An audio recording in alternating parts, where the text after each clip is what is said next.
అయిందా అమ్మ ధనుష్? అన్నం పెట్టేదా? ఏం కూర? పప్పు ఆలూ ఫ్రై. చికెన్ చేయమ్మా. ఎన్ని రోజులు మా ఇంకెన్ని రోజులు మా చికెన్ చేయకుండా ఉండేది? చికెన్ కావాలా?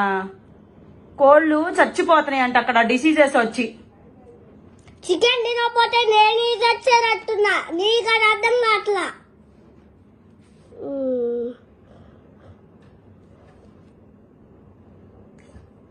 నువ్వు పో అమ్మా. నువ్వు వెళ్ళి తినిపో పప్పు. నాకొద్దులే పప్పు. ఏందిరా అంటున్నా? ఏం లేదులేమ్మా, తినిపో నువ్వు వెళ్ళి. కోళ్ళకి ఇన్ఫెక్షన్ సాగుకొచ్చింది.